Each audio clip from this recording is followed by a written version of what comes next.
Hola, ¿qué tal? Soy Juan Gonzalo y les doy la bienvenida al canal La Solución Virtuosa, Espiritualidad Práctica. Tenemos hoy invitado por postulación a el abogado Francisco Javier Castillo, además artista de las artes plásticas. Nos encontramos en su taller, además buffet.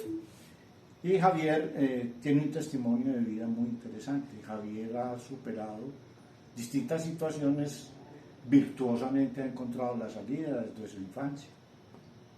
En los últimos 6 años un accidente le produjo una situación difícil que él nos va a contar la historia.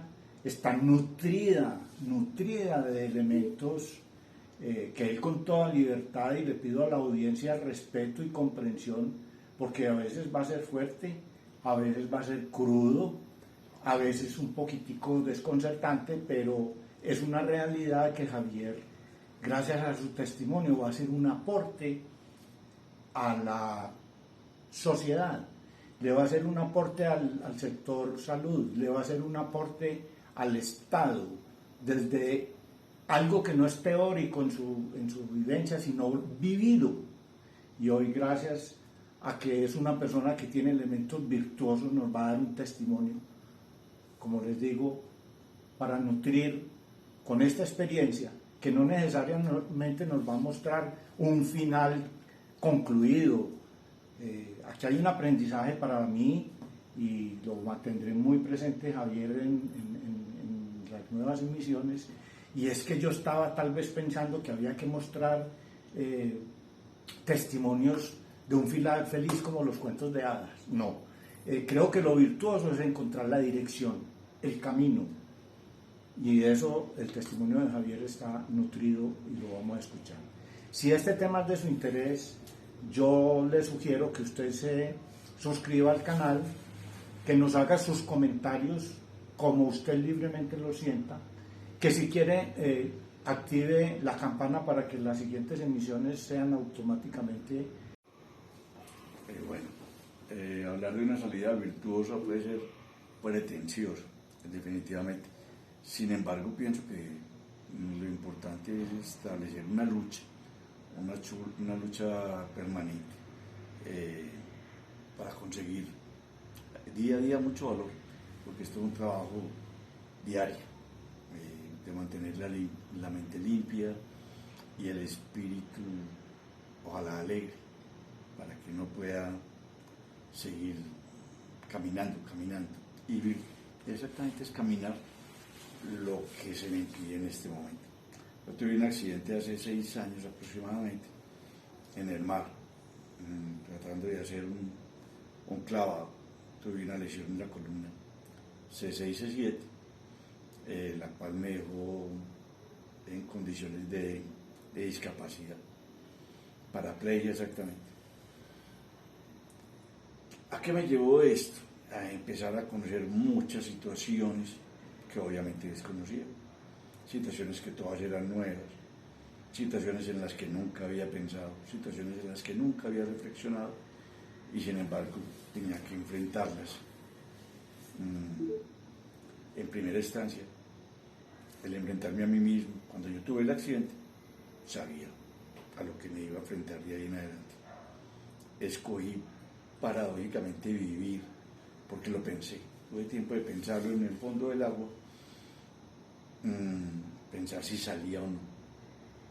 Y esa decisión, pienso que no fui yo exactamente quien la tomó. En algún momento emergí y ya fui rescatado, luego operado y llegado a una unidad de cuidados intensivos en la ciudad de Medellín. Ese fue el primer, no digamos obstáculo, digo que el primer gran dolor social que uno vive cuando uno llega a una unidad de cuidado intensivo. Pues obviamente nunca había pasado por esta situación y me encontré con muchas sorpresas. ¿Cuáles eran? El desconocimiento del personal médico, del personal paramédico, el manejo irregular de todo este personal a diario, que me tomó buen tiempo permanecer en dicha unidad. Entonces ya conocía el recorrer diario por dichas instalaciones. La persistencia de la dogmática cristiana me hizo mucho daño.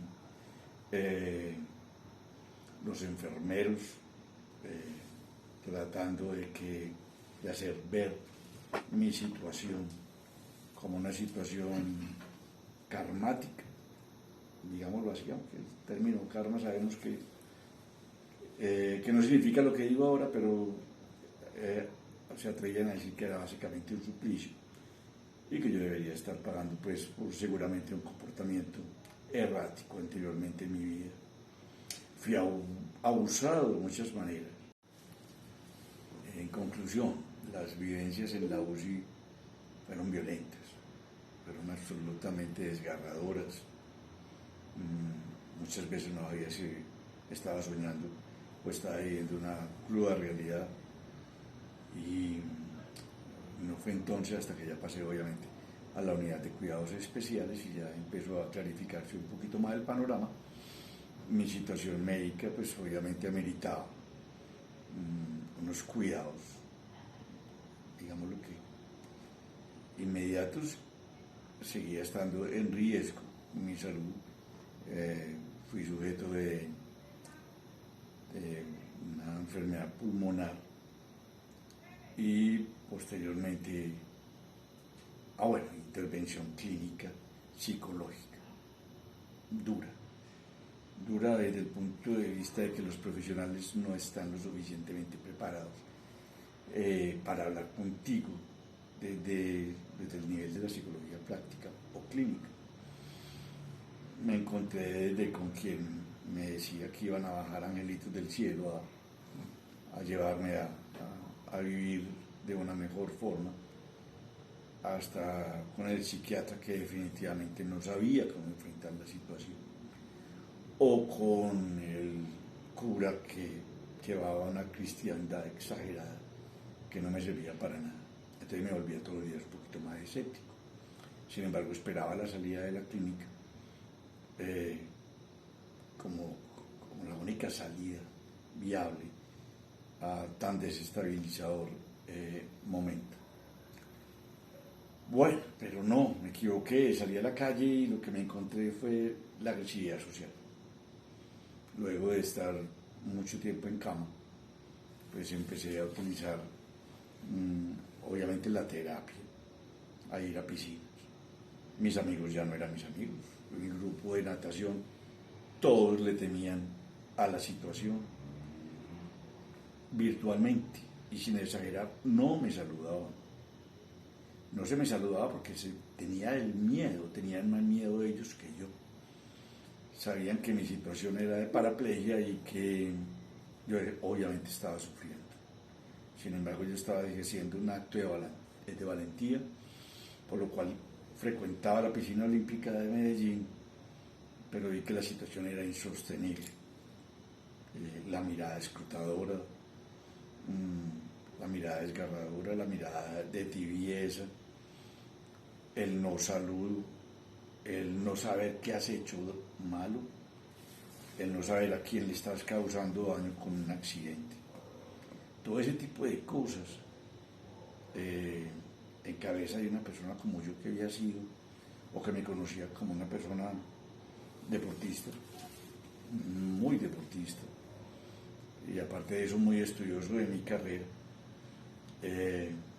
Entonces esto me hacía un profesional obviamente del derecho, también de las artes plásticas como la pintura, y tenía un buen recorrido a nivel social. Pues bien, me encontré con que ya no era el deseado socialmente, ya era repudiado por los amigos, era también visitado por la familia, pero no era objeto de encuentros, de salidas, de paseos, de diversión, no. Era como si mi lugar estuviese en casa y siempre me iba a quedar sentado en una silla de ruedas. Y todo aquel que llegaba con el objetivo de hacerme un poco menos dura la soledad, comillas. Trabajé mucho la terapia, mucho la terapia, sin embargo, y desafortunadamente, tuve un accidente automovilístico, fue muy viable a la accidentabilidad. Esta situación me hizo empeorar más y también obviamente psicológicamente me trajo la depresión como resultante, para posteriormente ser atacado por un empleado que contraté para efectos de mis cuidados. Me atacó y obviamente fui objeto de atraco. Me atacó y fui objeto de atraco, ¿no? Sí, de acuerdo. Porque Fuiste objeto de un atraco porque él te atacó. Continúa, Javier, dale. Yo sé que sentimentalmente esto tiene su vínculo. fui objeto de un atraco y estuve médicamente muerto. Esa fue la tercera situación. Yo ya no podía creer que pudiese tocar más fondo. Los vecinos no eran buenos vecinos, eso también es definitivo. La vecindad se convirtió en la parte más hostil a quien estaba llevando a trabajar a mi casa. Y cada vez era objeto de mayores hurtos, hasta el punto que ya ni mi familia me creía. Sencillamente los hurtos eran o inventados por mí o sencillamente yo los procuraba. El costo económico también se venía, ¿no? Obviamente, grandísimo. Tener un empleado que me cuidase, otro empleado que me ayudase en la terapia. Y pues esto acarrea un costo económico muy alto. Y eso que contaba con medicina preparada. Y era pues ya una garantía de vida esto. Francisco, discúlpame la interrupción. Por lo que conozco y me has compartido, también hay mucha dificultad en la infraestructura, en la política estatal. ¿Y tú cómo viviste eso? ¿Qué podrías aportarnos? Sí, a ese punto hoy, la agresividad social, como yo llamo. Okay, perfecto. La ciudad es agresiva. La ciudad porque es agresiva. La ciudad, esto no lo sabe la gente a puño, pero yo, por ejemplo, conduzco mi auto y no sé dónde voy a parquear.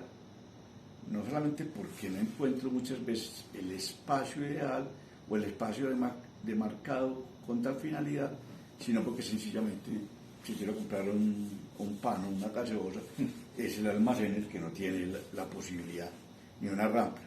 Además, por ejemplo, como la unidad que actualmente vivo, tiene una rampa para personas discapacitadas y la mantienen cerrada. Es como quien dice, o sea, estamos acostumbrados a que el discapacitado no vive con nosotros.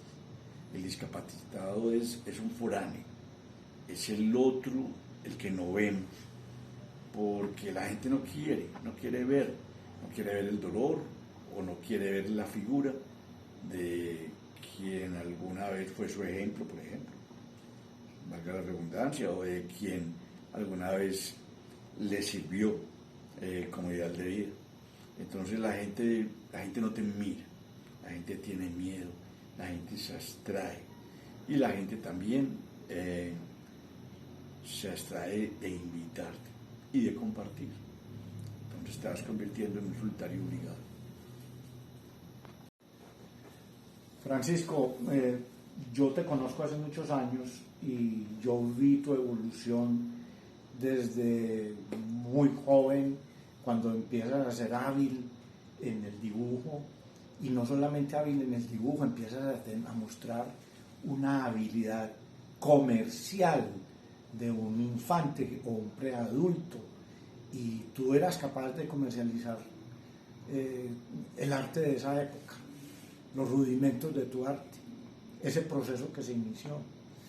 Autosostuviste tu carrera de derecho, que no solamente era la dificultad económica, sino la dificultad intelectual, porque en derecho había bastantes retos. Comenzaste a ejercer tu profesión de abogado en simultánea con tu actividad artística y logras unos éxitos y una visibilidad en el arte, porque reuniste, creo, si no estoy mal, unas 38 exposiciones, que es un récord de una persona que tiene su mérito y al menos credibilidad del otro lado. Javier, se presenta la situación crítica del accidente. Ahí esta interfase, llamémoslo así, este paréntesis de adaptación difícil a toda esta presencia de los distintos roles caótica, impreparada y que te pone en una situación primaria de subsistencia. Igual que bien haces un aprendizaje de tu situación, de alguna manera la admites, empieza una adaptación. ¿Y cómo es tú ahora, después de que creo que has puenteado de lo que era Francisco Javier antes del accidente, de una prolongada situación difícil, consecuencia del accidente y la circunstancia? Y que yo veo que no solamente nos estás ayudando a entender esa fenomenología desde tantos ángulos, sino que vos virtuosamente has puesto unos elementos que te han sacado a flote y que yo es lo que concibo como la salida virtuosa, haciendo uso de unos elementos de espiritualidad práctica. Tú nos podrías ayudar a puntualizarla dentro de tu proceso. ¿Qué elementos espirituales, motivacionales has puesto en práctica para estar hoy donde estás en un proceso de salida virtuosa? Enorme intermeso, hombre, claro. Pues sí, a ver, hombre. He sido un tipo, lo que llamamos los países camellados. Guerrero. Sí, mucho, desde muy joven. Lo conozco. Desde muy joven yo ya estaba dándole a la lucha porque además era necesario. Tenía, y todavía cuento, con la posibilidad de trabajar arte, lo cual hice desde muy jovencito, de adulto. Vendí fácilmente obra y expuse rápidamente. A escasa edad yo ya estaba exponiendo individualmente. Me hice, como diríamos en nuestro medio, cuasi famoso. Podía ser un influenciador de artistas, monté mi galería, monté mis talleres de arte. Todo esto me procuraba un desarrollo económico que me permitía pagar mis estudios de abogado o de derecho, lo cual me llevó a terminar la carrera, obviamente, y seguí exponiendo. Y ya me preparé como especialista en Derecho de Familia, lo que me llevó también a ejercer una carrera que recuerdo por sus grandes logros, sin ser pedante, pues para nada, pero como abogado sé que conseguí cosas, que logré trabajar por aspectos vulnerables en mi ciudad. Como comisario de familia trabajé y me entregué básicamente en mi área, familia. Sé que hacía cosas buenas, sé que hacía cosas productivas, exponiendo. Ahora tengo 42 exposiciones individuales. Sin embargo, llegó un momento en que me encontré con una cosa: me invisibilicé. ¿Cuándo se invisibiliza uno? Cuando el otro ya te deja de ver como elemento productivo y empieza a verte como ese elemento que ya está mandado, voy a ser drástico, mandado a recoger, y se siente eso. Ya no eres el buen deportista, ya el arte lo vas a trabajar como segunda opción seguramente, y vas a quedar imposibilitado, porque aquí la discapacidad física se asemeja a la discapacidad intelectual, y entonces casi que te piensan ya como un interdicto, como un subordinado. Socialmente somos muy agresivos con la persona que camina lento, somos muy agresivos con quien no tiene las mismas habilidades que yo, y entonces definitivamente hacemos sectarismo, y es ahí cuando ya convertimos en gueto la parte esta de la discapacidad. Ya se convierte uno en un elemento más del paisaje, tratando de luchar momento a momento con lo que la ciudad permite que tú hagas. Luchando, esa lucha nunca, pienso que nunca la dejé ni la he dejado, porque a diario sigo pintando, he procurado hacer exposiciones, he hecho 3 exposiciones desde los accidentes y he seguido litigando, no con el volumen que lo hacía antes, he de ser honesto, pero lo sigo haciendo y me sigo promocionando como tal, y como ahora manejamos tanto la virtualidad, pues ya obviamente, y con la pandemia, también llegaron momentos de recesión y de receso en las áreas que básicamente utilizo. Javier, Ahora bien, sí, perdón, disculpame. ¿Podemos puntualizar cuáles son los valores que tú has puesto en práctica para subsistir virtualmente a la situación vivida? a ver, En el proceso que te encuentras, en el camino que te orienta. sí, digamos que es el camino que me orienta y es la posibilidad de encontrarme conmigo mismo dentro de volverme a ver, no permitir que se me invisibilice y Dignidad, encontrar entonces, ese dignidad, podríamos llamar eso Claro. dignidad. Claro, Ok, que es un tenemos valor, que vivir. la dignidad es un valor espiritual. Ok, Ese encuentro con uno mismo lo empecé a tener inclusive desde la unidad de cuidados intensivos. Siempre estaba pensando en el paisaje, en la imagen, en cómo crear. Inclusive recuerdo que le decía a un enfermero que me copiara en una hojita los cuadros que iba a pintar después de que saliera de la UCI, de acuerdo a lo que yo hubiese soñado, o estaba pues obviamente en mis sueños en esos momentos. He logrado llevar a cabo algunas de esas obras, eso ha sido una fuente de inspiración grande. El arte salva, el arte sana, y eso sí es definitivo. La imagen, para quienes nos hemos lucrado del arte como tal y llevamos la sensibilidad del artista como ser creador, sabemos que llevamos permanente una imagen, yo diría que en el cerebro, que permanentemente estamos construyendo mundos, construyendo castillos, estamos construyendo fantasía. Ese fue mi primer punto de salvación y por lo cual me permití seguir viviendo. Yo decía, estoy solo, lo enfrento. ¿Cómo hacer dinero? También lo puedo enfrentar. Pero ¿cómo voy a ser feliz? ¿Cómo voy a ser feliz? Sabía que la única forma era adentrarme en el mundo del arte, adentrarme aún mucho más. Y además, siempre había soñado con lo que llaman años sabáticos, ahí iba a tener más tiempo suficiente, ¿cierto? También se me daba la posibilidad del nutrido encuentro con los libros, repasar mis libros de arte, repasar mi literatura, reencontrarme con mis personajes preferidos de ficción y de literatura y mis autores.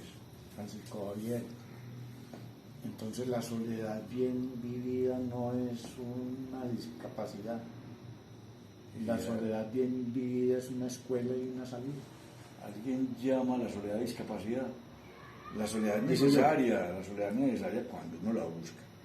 Hay veces obviamente que hace falta quien te está acompañando, hay veces, no recuerdo quién dijo que el fin de la soledad es poder expresar la palabra cuando la necesitas, cuando lo necesitas hacer, y el estar en absoluto silencio cuando también lo deseas.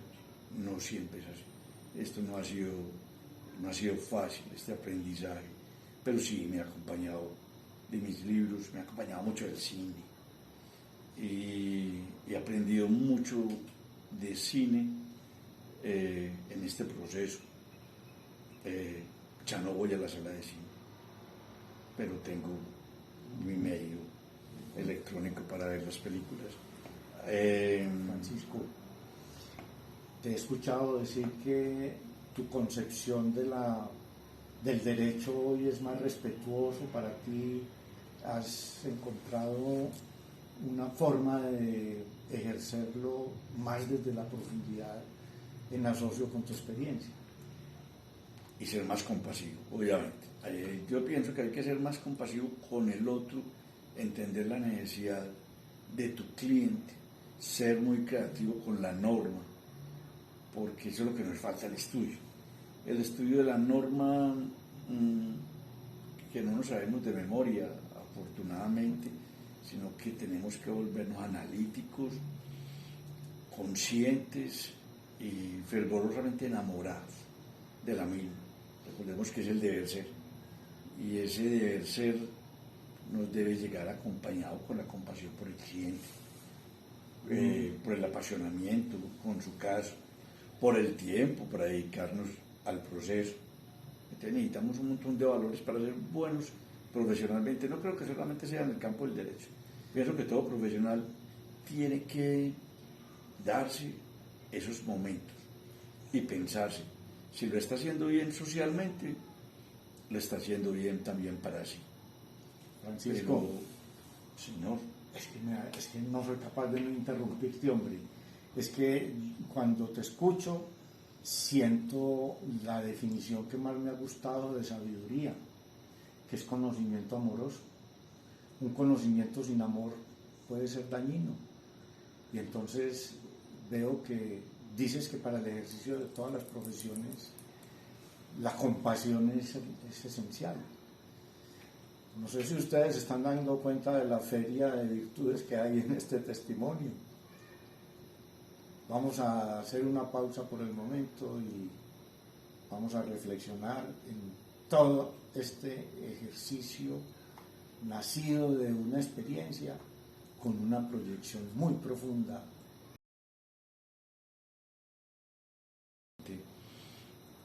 Arranca cuando convirtiéndome en una persona muy hostil, hostil con el medio, hostil con el otro, sabiendo lo no bueno, sabiendo lo no grato. Entendí que mi único punto de partida era el enamoramiento. ¿A qué le llamo enamoramiento? A la compasión bien entendida. Compasión bien entendida, perfecto.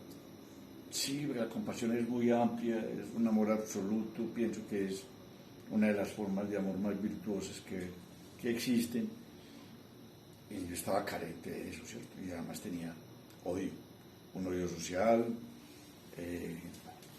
y odio con quienes se habían ido de mi lado, odio con quienes perdí, incluyendo a mi pareja, las falencias del área médica, como lo contaba ahora, porque no saben enfrentar ni siquiera tu parte erótica, ni tu parte afectiva.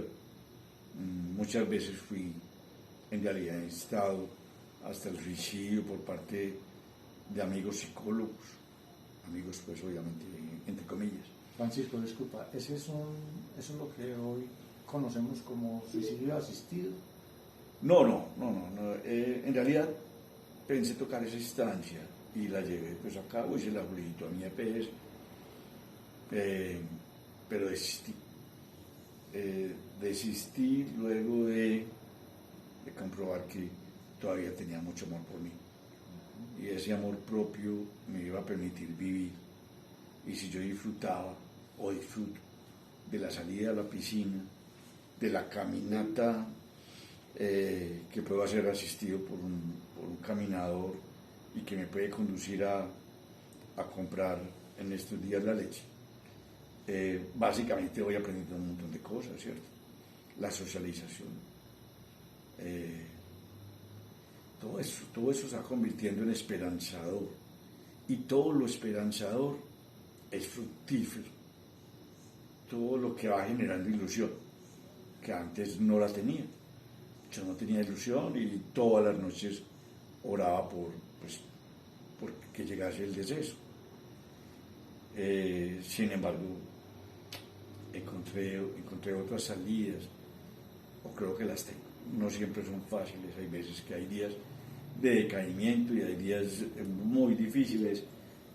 Sin embargo, tengo mucho coraje, mucho trabajo por realizar, Valentía, muchas esperanzas puestas en el día a día, y sobre todo mucho perdón también tengo que ejercer. ¿Por qué? Ese perdón hacia quienes se han ido, hacia quienes violentamente han abandonado la causa, hacia quienes un día fueron o mis amigos, o fueron mi pareja, o fueron mi familia, y ya no lo están. Y empiezo a entenderlo porque a lo mejor es que yo también les dolía. Y ese dolor son ellos quienes no pudieron enfrentar, que en cambio hoy todos los días lucho por enfrentarme a mí mismo y decirme, poder ser feliz el día de mañana. Están los avatares, obviamente, desde los económicos hasta los emocionales. Pero aquí estoy, humana, ¿no? aquí estoy dando la batalla y todos los días mejor físicamente. Todos los días me encuentro así, no me lo digan, que camino un poquito más rápido. Camino un poquito más rápido en todos los sentidos y también con la mente. Gracias a Dios, la mente anda lúcida y mientras ella esté en perfectas condiciones, camino. Hay veces que vuelvo. Creo que hemos cumplido el objetivo de un testimonio que grafica una situación crítica, que golpea, que muestra las distintas actuaciones o comportamientos en todos los roles y cómo es el individuo, en este caso Francisco Javier, que nos ha aportado el inventario de los recursos espirituales de los que ha hecho soporte. Ha tenido fe, lo llamó ilusión, ha tenido esperanza, ha tenido valor, ha tenido sensibilidad humana de derrota, ha pensado en una situación extrema, un suicidio, y lo ha contrarrestado, le ha puesto un antídoto que se llama amor. Creo que está cumplido el cometido de este testimonio que agradecemos a Javier. Creo que tenemos mucho que aprender. Ojalá los entes estatales, los miembros del sector salud, la sociedad, los vecinos, la familia, los amigos, aprendamos de esta experiencia. Nos hemos equivocado, hemos cometido errores a veces no voluntarios. Todos están fincados en la ignorancia. La ignorancia nos hace que permanezcamos en los círculos viciosos del miedo, del resentimiento y de tener como opción de enfrentar la vida a través de la huida. No tenemos herramientas. Espero que el propósito de este canal llegue con ese mensaje. Al nivel que se dé, 100 visitas, 80 suscriptores, pero que nosotros los que hemos participado nos nutramos, seamos unos instrumentos por lo menos para que en nosotros no se reproduzca el círculo vicioso y sea el miedo nuestra conducta y sea la huida nuestra actitud. Nuevamente, Francisco, muchas gracias. Hasta una próxima oportunidad. Espero que así sea. Gracias a ustedes.